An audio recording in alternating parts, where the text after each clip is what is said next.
Hello everybody, it's Erin LaFaive here from Circle Herbals, and I am going to talk a little bit about why I'm calling this round of How to Learn Herbalism Herbal Magic, How to Learn Herbalism. So I'm right here in front of one of my apothecaries. This is, it's got 4 tiers to it, so I just have a couple drawers open, or tops open right now, so you can see what's in there. It's got a little top there. Bunch of herbs in here. I've got, there's dandelion leaf, lots of dandelion leaf, more than I possibly need, I'm sure, and milky oat straw. Dandelion leaf is good for the liver, and one of many things, and a milky oat straw is good as like a nervine, a very gentle nervine, to be used over time. Not something that will work right away necessarily. And here's a little kitty. That says Loki. I mean, this is Susio. Loki was our other cat, but here's Susio. So How to Learn Herbalism is a course that I started, 2 years ago. And I really wanted to showcase to people how I learned herbalism, so I put that all together. And not so much focused on what plants and herbs will do what and what they'll help you for wellness, but more focused on how to figure out what to start with, where to start, maybe some of the authors and teachers out there to start learning from, some templates and worksheets that will help you organize all your herbal learning over time, and yeah, just to focus on which herbs should you start learning about and why, and how to do all that. So I put that all together. I mean, through the whole e-course you do learn about herbs too. It's just that some of those aren't the main focus, and it's more about the process. But this time around I'm calling it Herbal Magic because I'm actually adding 3 extra modules into the whole e-course series that will talk about a herbal first aid, how to make your own first aid kit, what you should have in there. We'll be talking about, what the process is for making salves, tinctures, and about 5 other applications. And then the other module is on drying, growing, and harvesting herbs. So we'll definitely get into talking more specifically about some herbs too. So that's why it's called Herbal Magic this time, because there's a lot of additions to it this go around. So How to Learn Herbalism e-course was originally 4 weeks, then it went to 5, and now we're going to 8. So it's magic. I've also added in many bonuses. So there's 2 extra videos in there, video lessons, 3 medicinal trees that can be used for herbal remedies, and 3 shrubs species that can be used for herbal remedies, and then 2 other templates that are going to be in there, plant profile templates that are really fun, have fun themes to them, and they're a little different. They add like more of a magical and ceremony and ritual component to it, so that you can be a little bit more intuitive with these herbs and honor their sacredness, and understand some of their folklore, and all that fun good stuff, that the other component that can get kind of missed with herbalism, the spiritual component to it, the energy component to it, and the honoring of the herbs and the plants. So that's why Herbal Magic is added on to the How to Learn Herbalism e-course, because there's so much more herbal magic happening in the e-course this time. 3 extra weeks, more lessons, more templates to use to make your herbal learning journey fun, and then also it's all live this time. So there are pre-recorded videos for the first 5 modules, first 5 weeks, but I'll also be doing a live lesson each week in the How to Learn Herbalism Facebook group too.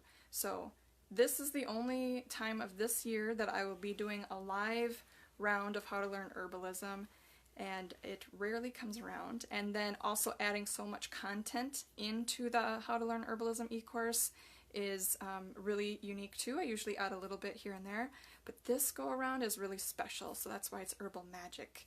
And I wanted to add more information in there about the herbs, how to use them in your life, more just really hands-on uses for the herbs that you can use every day, as well as the whole process of, you know, how do you get started and which books or which teachers are, how do you do self-study, and where do you, you know, get all sorts of information from, and how do you keep it all together without feeling like you're just swimming in a sea of information. So that's what the How to Learn Herbalism e-course is really geared for, is to get you started, get you organized. Some people have been studying for a long, long time, and this e-course helped them to really put all their information together in a usable format so that can actually get to their information when they need it. I don't know how many times I've been in this situation where I needed a certain recipe, or I needed to find information on one particular herb, and going to find it in the organized way that I have it was really helpful and beneficial to me, so that I didn't have to be looking through all my books, because I don't know if you're like me, but I have a lot of herbal remedy books, books on plants. I've taken a lot of notes, I've been to lots of trainings, and I have notebooks filled out and everything like that, and eventually you get all that information, you've got to put it in a way that you can actually use it, so that when anything comes up in your life, then you're ready to take the herbs and use them. They're herbal magic. So what else do I have in here? I wish you could smell all this. This is really amazing stuff in here. This is chocolate mints. I see snow out my window right now, but this chocolate mint makes me feel like I'm in some outside. Oh, here's a really cool herb that makes a really awesome tea. This is called purple shiso. Makes like a cinnamon anise flavored taste to a tea, and it can make it look purple. It's one of the few herbs that I see that can actually make water purple. And then if you add a little citrus to it, it turns it like a hot pink. It's so cool. It's so cool. This is about 3 years old, and it still has a good smell to it. Look how beautiful purple that is. Oh, I love it.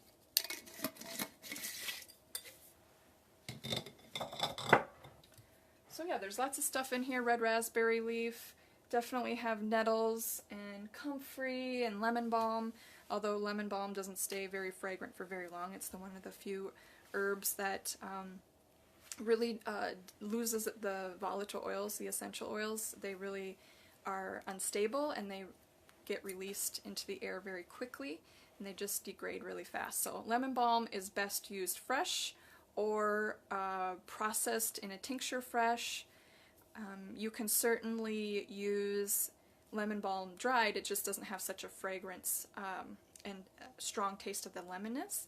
And then the other cool thing to do with lemon balm is to make a tea of it and put it in ice cube trays, and then take the ice cubes and put it in a container, and do that, you know, throughout the summer, so that when it comes to be winter, like we are in now, and have 5 feet of snow on the ground, it's not an exaggeration, then you can just take those ice cubes out, add them to any drink you want, and you can just let them melt as well, and you have that lemon balm flavor. You can warm it up into a tea if you want, or just add a hot, add an ice cube of that lemon balm tea. You could add it to another tea that you're drinking that's hot to kind of cool it down, and it would flavor it that way too. And lemon balm has some antiviral components to it, so it's just a really good overall health herb. It's got some relaxing component to it, very gentle and mild. So that's great about it too.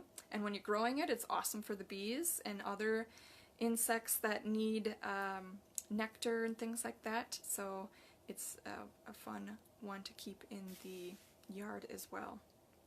So I just wanted to come on and show you a little bit part of my apothecary here, and just to tell you a little bit more about the How to Learn Herbalism e-course, why I'm calling it the Herbal Magic version of the How to Learn Herbalism e-course, and just to let you know how cool it's going to be this round, because it's so new for me to be doing a live version of it and adding so much content and bonuses in there at one time. So it's just kind of exploded with information this time around, and like I said, it's going to be live. So let me know if you have any questions about the How to Learn Herbalism e-course, the Herbal Magic version of it, and I I'd be happy to answer any of those questions, and I'll put the link to the eCourse information in the comments too. So take care.